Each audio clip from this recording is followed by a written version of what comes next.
and welcome everyone to our 2021 Best Harbor in the U.S. Awards ceremony. I'm Anastasia Fisher and I'm President of U.S. Harbors. And also here today with us from our team is Alicia Biggert. She's our U.S. Harbors Content Manager. So I also want to say just a little bit about U.S. Harbors for those of you who aren't as familiar. Our platform, usharbors.com, has been providing tidal data and coastal and marine weather for over 10 years.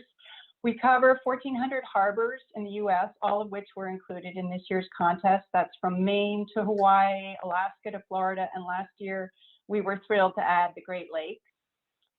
Over 10 million people use our platform each year to plan and make decisions about their time on and near the water.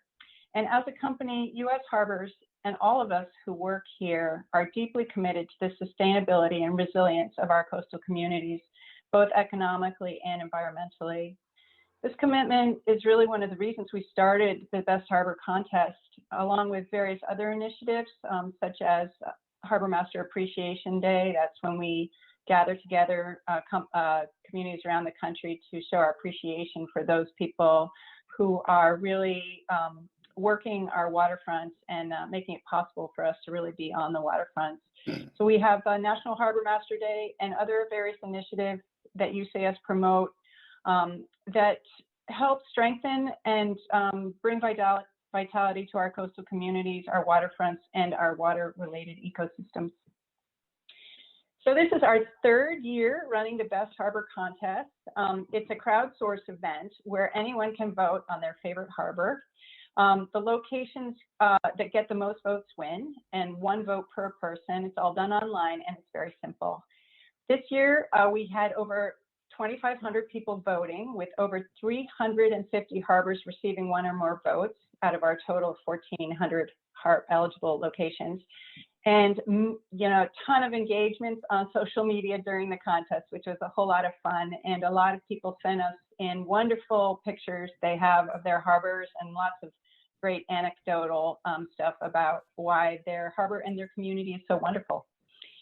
So when we started the contest, we really had no idea about how important it would turn out to be as an indicator of the strength and the passion and the engagement of our coastal communities. In addition to pride of place, it was one of the most important things in terms of long-term resilience and sustainability is the ability of individuals in the community to communicate effectively with one another and to work together as a group. All of our winning harbors have shown this incredible ability to mobilize their communities. And we are so honored to have met them and all of you on this call, the leaders in their communities, and to have established some really great friendships throughout our years doing the contest. And we look forward to many more. This year's contest was a little different as we introduced new awards to recognize regional winners, helping to bring awareness to harbors in all of the regions that we serve. And we're really excited to have representatives from this year's winners here with us, as well as the grand winners of our 2020 and 2019 contests. And we'll look forward to hearing a bit more about their harbors and communities shortly. Before that happens, just for the record, I'd like to run through the full list of this year's winners. The grand winner, 2021's Best Harbor in the U.S. is Charlevoix, Michigan. Woo-hoo! Big round of applause. This community smoked this year's contest with an amazing turnout, and I personally can't wait to visit their beautiful harbor. It's very unique and really looks lovely.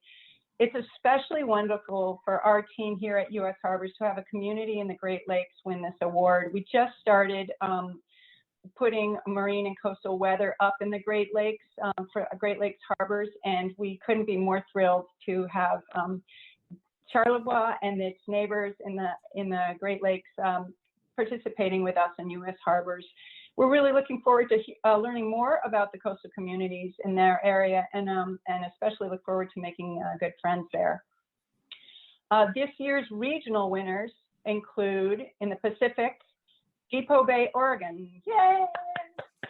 Depot Bay was also 2020's grand winner, Best Harbor in the U.S., and we are really excited about them, and we love the depth of community engagement they get every year. In the Northeast, the winner was Padenham, South Dartmouth, Massachusetts. Also the grand winner of 2019's Best Harbor in the U.S. contest. And again, demonstrating an incredible strength of community to come in as this year's regional winner for the Northeast. In the Mid-Atlantic, the winner was Oyster Bay on Long Island in New York. In the Southeast region, the winner was Hilton Head Harbor, South Carolina. Big shout out to them.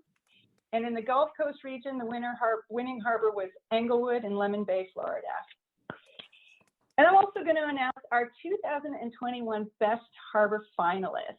These harbors placed in the very top of the contest in terms of sheer number of votes they generated. And they include Harbor Springs, Michigan, Beaver Island, Michigan, Onset Beach, Massachusetts, Red Brook Harbor, Massachusetts, and Princeton Pillar Point Harbor in Half Moon Bay, California. Congratulations to all of our 2021 winners. We're thrilled to have you guys at the top and to be able to promote the great communities and the great locations you guys have. All of this year's winners will be receiving awards. Charlevoix will receive our special grand winner plaque, and I am expecting UPS to arrive during this event to deliver these actually. So if you hear my dog barking, you'll know what it is. Our regional winners are also going to receive regional winner plaques, and these are plaques that are acrylic and can be mounted outside at your harbor master's office or wherever you would like to display these. And our Best Harbor finalists this year will receive wall decals to commemorate their achievement. And I think they're pretty good looking, and Padenham is definitely accumulating a lot of plaques and awards. They may have to build a special building or a billboard for them someday soon.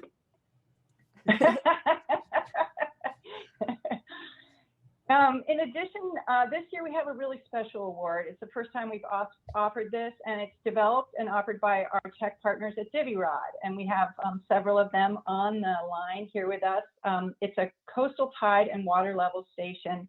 This award is going to be given to this year's Best Harbor winner, Charlevoix, and a little later the team from Divirod will tell us a bit more about this really innovative, affordable, easy to install solution for monitoring water levels. And, you know, as a site that works in tides, that's like what, you know, our main thing for 10 years. I can tell you that small communities all over the country really desperately need this kind of solution. Tide stations are expensive. Water levels are changing rapidly due to, you know, sea level rise and coastal erosion. The combination is not nice. And to have a hyperlocal solution where you can get data exactly in your location is kind of a small miracle. So anyway, they'll be telling us a little bit more about that in a minute. And finally, before I introduce you to today's speakers, our team at US Harbors would like to give a really special thank you to this year's sponsor of our Best Harbor contest, and that's sailme.com. And I think it's Michael Decker on the phone here with us. Yes, I am. Hi. How are you? Hi, Michael.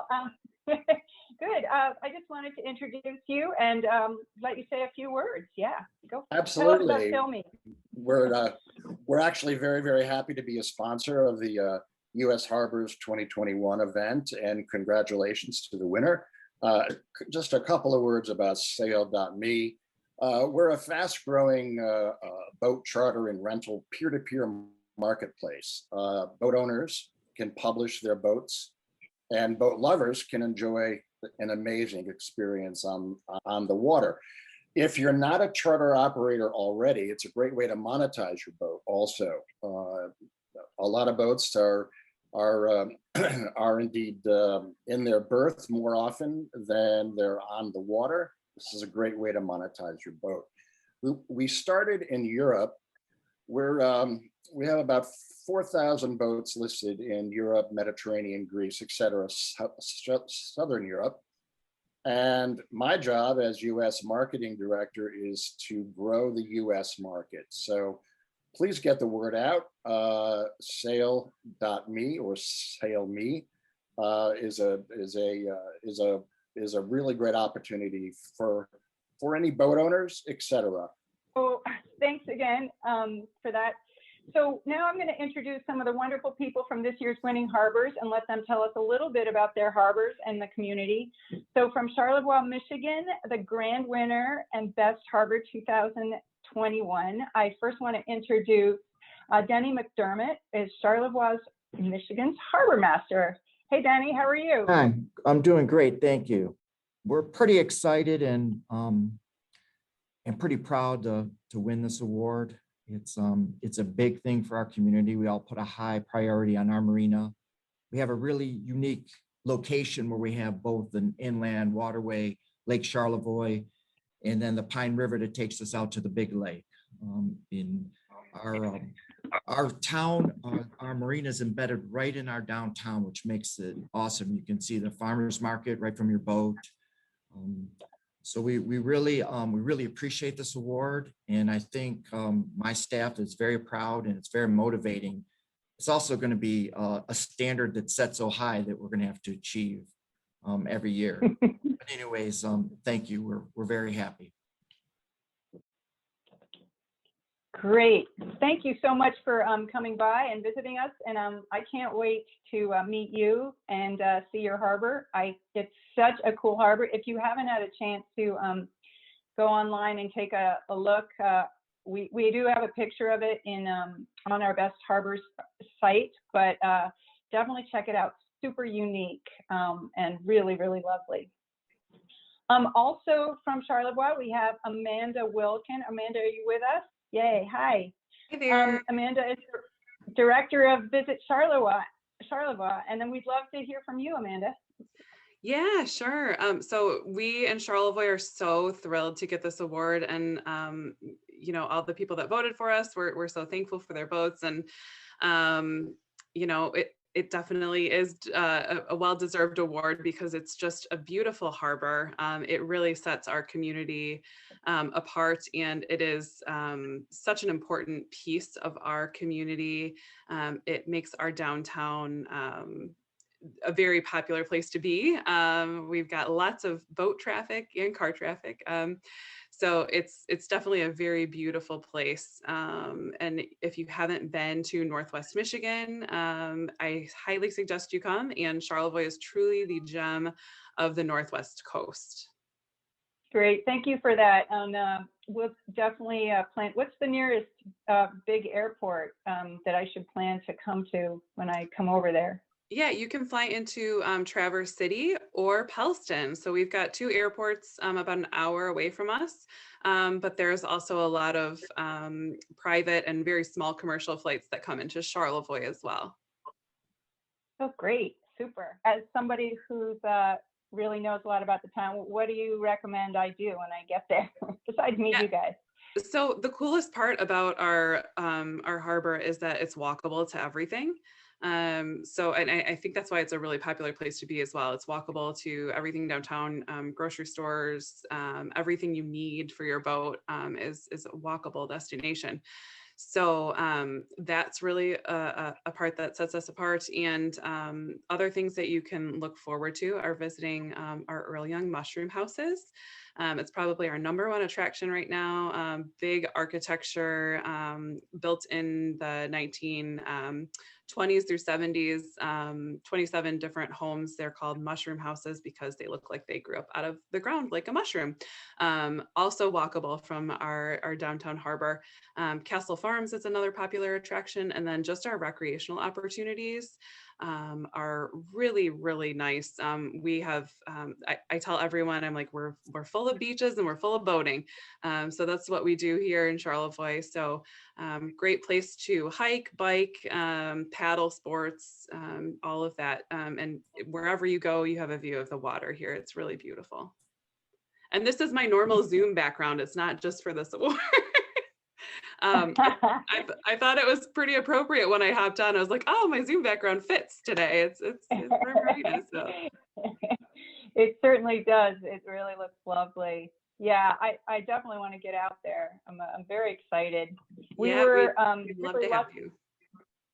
Good, great. We were so lucky in 2019 to get to Padenham, Massachusetts, and actually we didn't unfortunately get to Depot Bay because of the pandemic, but we definitely want to get out there too, because it also is a really unique harbor. And so I'm going to introduce Laura Ferguson, and she's from Depot Bay. The Depot Bay won the 2020 grand winner, best harbor in the U.S. And in 2021, they're our Pacific region winner. And she is the executive director of the Depot Bay Chamber of Commerce. Hi, Laura. Hello, thank you so much. I apologize if for any background noise. I'm in the lobby of a hotel. Had to pop out of another meeting, but very excited to be here. And Depot Bay is also known as the world's smallest navigable port. And had to add that word in there because of who's on this call. But we also are the whale watching capital. And so you have a lot of fun opportunities. Charter fishing, whale watching are some of the favorites, and some amazing restaurants with great views of the ocean.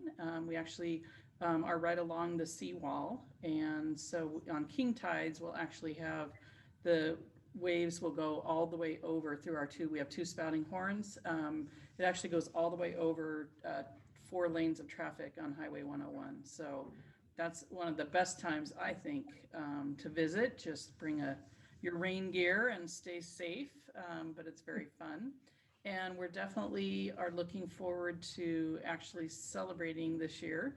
We're looking forward to an event in the fall where we could do something in person in our amazing harbor.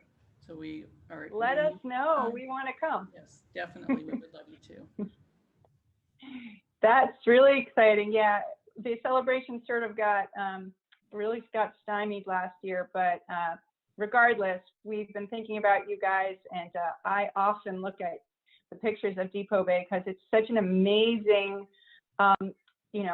architecture, geography. It's just so tiny with like, it just looks like incredible. So you guys should really check out how unique Depot Bay is. And I think that's what's really cool about not only the communities that are winning Best Harbor, but they are also just like super unique, beautiful locations.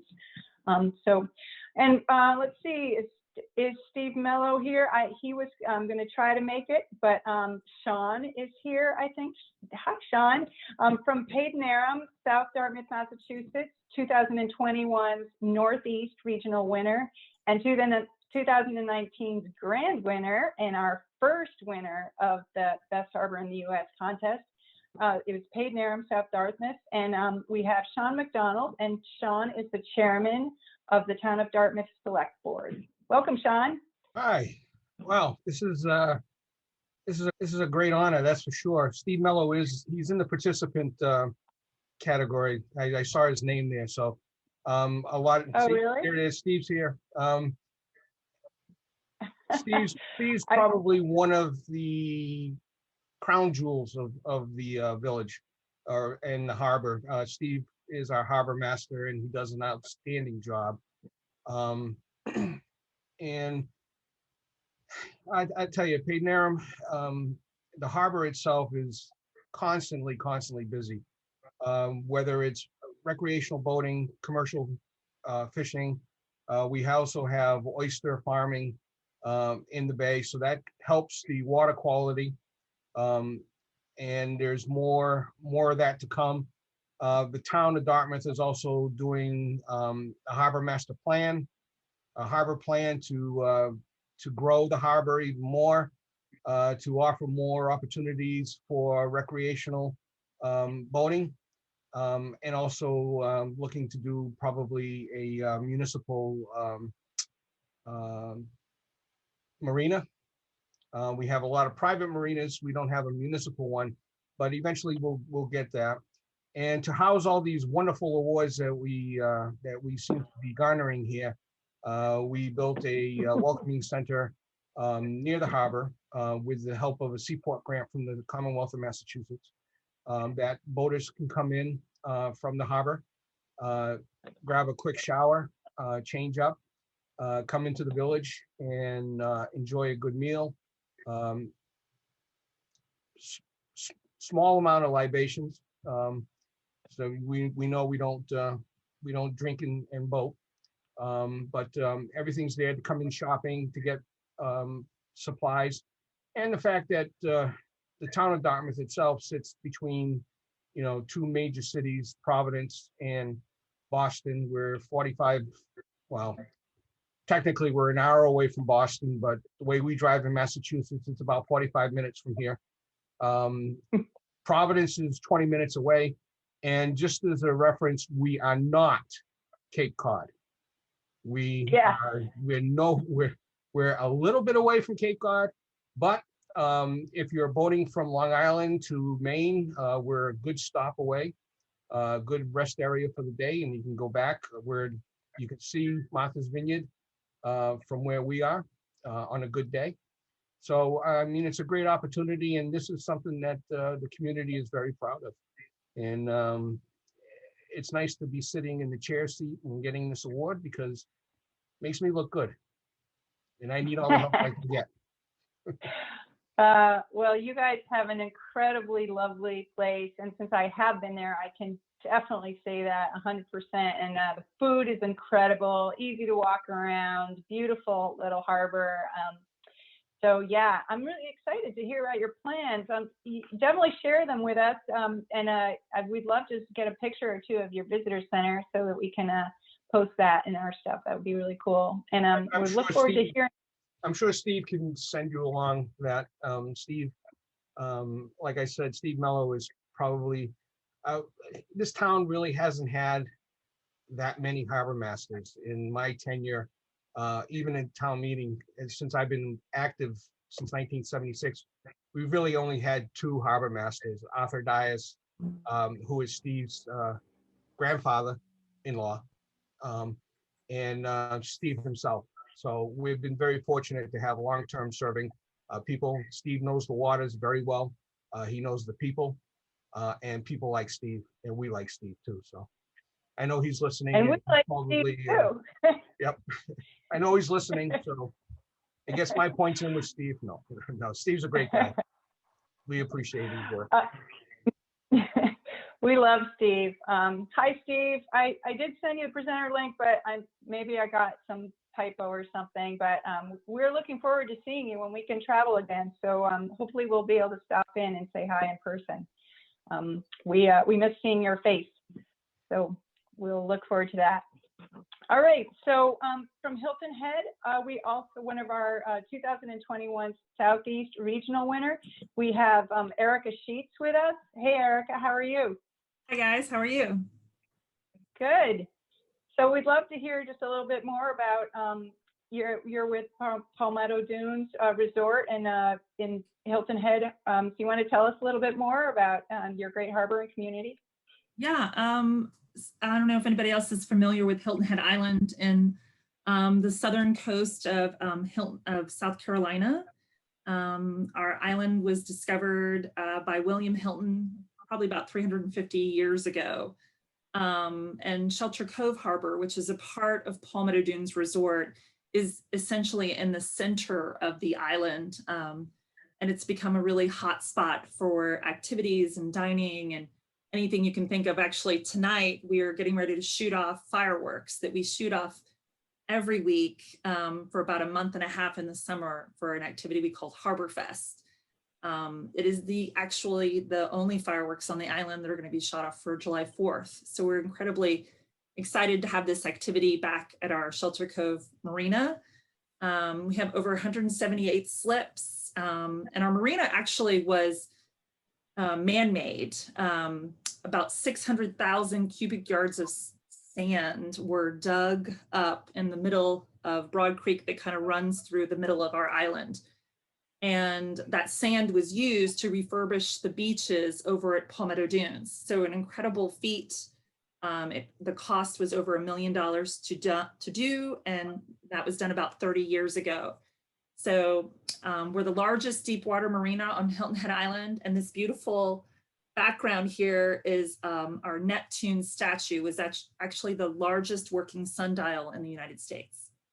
So it's an amazing marina, and if you get down to the south, Hilton Head Island is really the best place to go. So. That's awesome. I love that sundial. I was wondering why his fork was so far away from his body. Yeah, if you stand underneath it, you can actually tell what time it is. So it's pretty cool. Wow, that is very, very cool. I was on Hilton Head when I was a kid, but I haven't been there since. So I'm looking forward to coming by and seeing what's going on there. It sounds like quite a bit has changed, and I'll look forward to that. So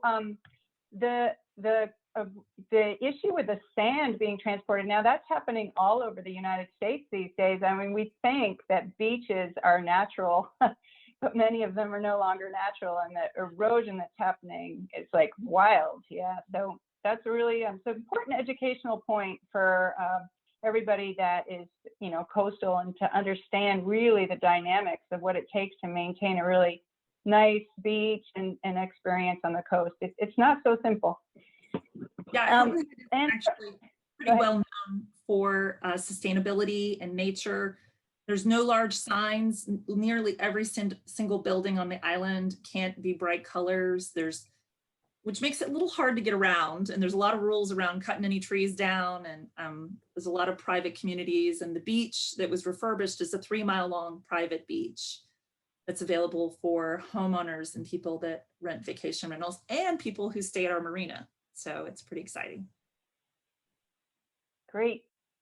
So also we have Alicia Biggert, our own Alicia Biggert, is from Oyster Bay, Long Island, in New York, and that harbor won 2021's Mid-Atlantic Regional winner. Hey, Alicia, you want to tell us a couple things about Oyster Bay? Sure. I grew up there. I was trying to figure out how many generations I am, but it's pre-revolutionary, so it's up around 10 or so. I swear I did not rig it in any way. It was totally organic. But if you have not been to Oyster Bay, there's really, really great sailing. We've gotten a ton of new restaurants and stores in the last 5 years or so, and the town is sort of coming up quite a bit on the north shore of Long Island. The town itself is also one of the only places on Long Island that touches the north shore and the south shore. The hamlet itself is very small on the north, sort of overlooking Center Island. But again, it's fantastic sailing. It's about 50 minutes by train outside of New York City. So you can pretty quickly jump on the train and be on the water without needing to have a car or any of your own stuff. You can always rent a boat. I learned how to sail at the Waterfront Center. There's some really great schools to teach sailing and boating in general.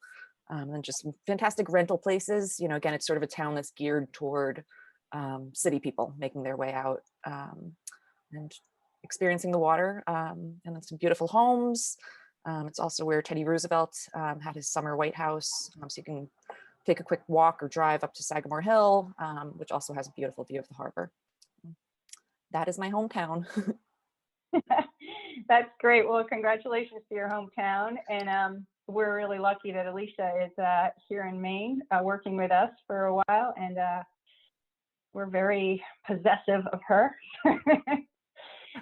Speaking of which, if you or any of the people that you're involved with have news, we do a monthly news from our coast, and if you have news to share every month in your location, please send it to us, and particularly Alicia. So, we do that every month, news from our coast. So we're happy to include posts from local marinas or whomever wants to send the news. It gets quite a lot of reading. We post it online.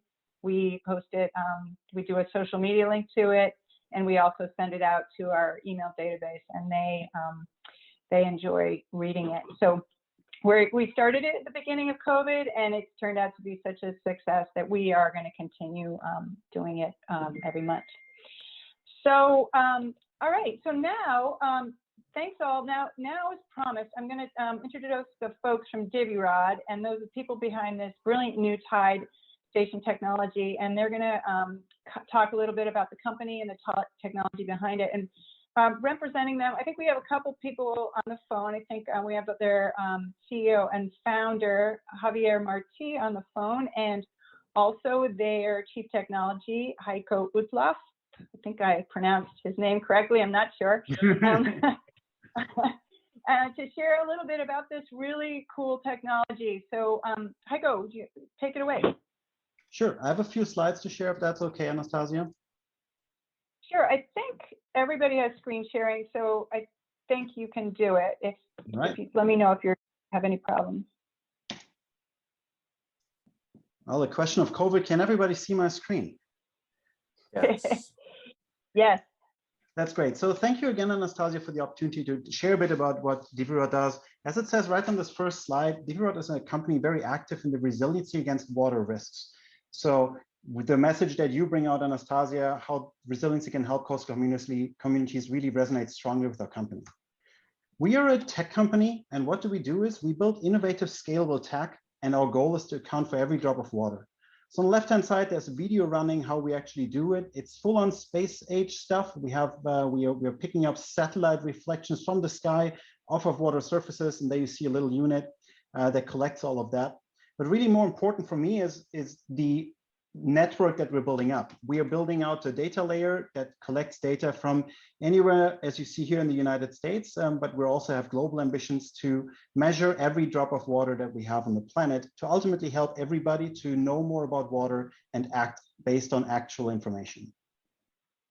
What are the use cases that we're doing? We're really interested in resiliency in water risks. So you see here a few pictures, but water risks are in the terms of floods, changes to the water table, droughts that might occur, storms that might bring unforeseen snowfall, but really we are in the space of public safety. And we believe that resiliency requires better information. And for that, we have a proprietary sensor that I'll talk about in a bit as well. So what do we offer? We offer actual water data that enables better resiliency. And that's a very loaded and intentional sentence here, but the data is really at the core of it. We deploy sensors at locations that are offered to us, and we make that data available to users of the bodies of water for mitigating short-term, medium-term, and long-term risks that come from changes to the water. How's all of that accessed? So that was really complex, but at the core of it, we have a mobile offering. So you can see the current water level, and you see example picture of that here on the left-hand side, the current water level, as well as tidal trends in the mobile app. You can also, if you're interested in working in more detail with the water, more depth having to it, we offer the data up as dashboards and through an API. So Anastasia, for instance, for your website, you could integrate our data right from there, as well as for your harbors. If you host a sensor, you can offer the current tidal information up to your users. And on the right-hand side, we actually can also support, because we record data 24/7 for as long as the sensor is deployed. We can record data long-term and can support long-term environmental impact studies, projects that you might want to have from a civil engineering point, such as seawalls and dredging and things like that. And we really built up this rich data lake that allows you to use for your intelligence.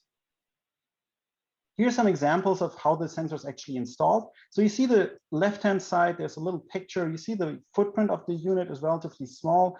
And I just put in here 3 pictures of sample installations, one at a marina. It's actually at the Duke University, the NOAA lab that they have there.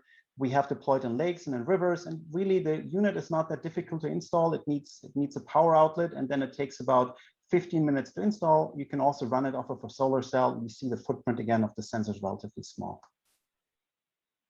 What is really unique about what we do, and I have here 2 sections. On the top-hand side, you see the data, and the bottom-hand side, the hardware.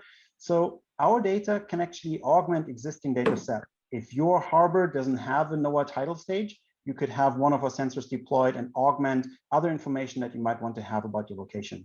It is highly accurate, up to millimeter precision, actually. I don't know what that is in imperial, but way less than an inch accuracy. We offer data as a service, so there's no capital expense. You don't need to buy a sensor. A coastal community doesn't need to buy a sensor. We deploy them at our cost, and you just buy the data from us that meets your needs.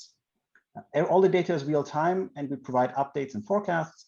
And most importantly, the data is very hyper-local, meaning it is data collected at your community for your community. And all the sensors that we deploy are intercomparable, so they're all the same, and you can that allows us to do long-term trend monitoring and things like that. The sensor at the bottom you see is relatively small footprint, can deploy it rapidly, and once it's up, you don't need to maintain it. It's just there, sitting silently and collecting data for you. Question that we get a lot is, how good is our data? We actually validate it against NOAA. So our space stage technology has been validated against NOAA data. The graph you see here is a comparison of a period of time where we recorded our sensor against that of a co-located NOAA station.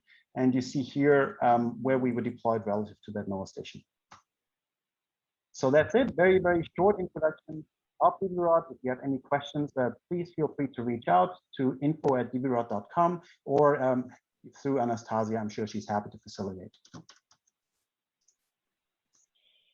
Thanks, Heiko. That's wonderful. As I mentioned earlier, U.S. Harbors is really concerned with the ability of local communities to have accurate data. We've had a lot of people reach out to us over the past couple of years since I've been here, asking questions with great surprise when they see unpredicted local flooding in areas, and or small communities that realize that that they're not getting actual live data about their tides, and are seeing changes in sea level and don't really know what to do about it. So this kind of information is really good for so many reasons, and is so important for so many reasons, including the ability for small communities to get state and federal money and other kinds of grants for remediation. And that is one of the reasons, I think it's critical that small communities start to consider adopting this kind of technology locally. And it's going to just become more and more important as time goes on. All right, we will be connecting all of you in Charlevoix and the Divirod team shortly to work out the details for getting you your new tide station. So it may take a week or two before we get back in touch, but we'll get back in touch and we'll probably have a short meeting and figure out the details. So we're looking forward to seeing that installed and seeing how you guys like it. Finally, I want to announce the winners of our custom harbor t-shirt giveaway. Excuse me. I wish it was a getaway, but it's a t-shirt giveaway. So everyone who voted in this year's contest and participated in the contest on our social media channels was automatically entered to win. And the t-shirt winners this year are Valerie Baldwin, Matt Arambula, and James Healy. They'll be receiving t-shirts with charts of their favorite harbors on the front, so nautical charts of their harbors. And we'll be producing special t-shirts for the 2021 Best Harbor winners with the Best Harbor logo. They're like kind of commemorative. And they'll be produced for every winning harbor. We'll do a t-shirt with the chart of the harbor on the front of that t-shirt and the Best Harbor winning logo on the back. And they will be made available for purchase on our store in the next couple of weeks. We're a small team, so it always takes longer than we wish. And our store is usharbors.mybigcommerce.com. And I don't have a picture to show you here, but they're pretty cool. And seems to be a lot of demand to have these kind of t-shirts. So I think it's pretty cool. A person who boats, you can see like your chart. I mean, those of us who boat and spend a lot of time on the water, we're like chart nuts. We know where every rock is, or we've hit every rock we didn't know about. So anyway, so before I'm going to wrap things up, I'm going to ask if anyone has any questions, either the presenters or those people watching. Does any questions come in, Alicia? No, but I have one for Amanda. If you wouldn't mind, it took me a little while of tutorial to get the pronunciation of Patenarum correct in 2019. Could you just repeat the name of your harbor again, please? Charlevoix. Thank you. Okay. Oh, thank you so much for bringing that question up.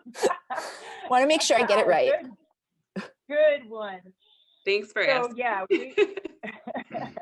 Well, and Sean, did I do it okay or no? Do I need a little brush up? A little closer.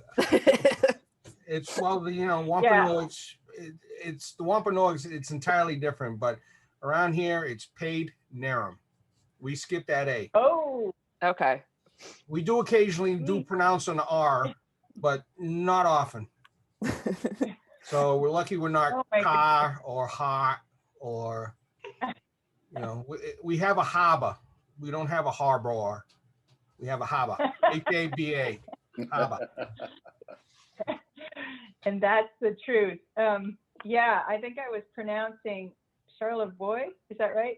I think I was pronouncing it in a sort of a French manner. We have a lot of French Canadians here in Maine, so I apologize for that bluster or whatever. So anyway, I want to thank everyone here who attended again. I will send out the link to the presentation, and we are so thrilled to have great friendships and connections all been established through this contest, through running this contest. And we love knowing about your harbors. We love knowing about all of our harbors, but we particularly appreciate the connection that U.S. Harbors has with your communities through the Best Harbor Contest. And it's really a connection that we keep throughout the year. So I know we really want to know more about what's happening. We want to be able to publicize events and things like that. So please continue to send these to us. And we wish you all the wonderful rest of 2021. And we look forward to keeping in touch the rest of this year. And hopefully, if we don't see you this year, hopefully we'll see you again next year. So thanks, everybody. Have a great rest of your day. Thanks for coming around. Take care. Bye. Thank you. Bye.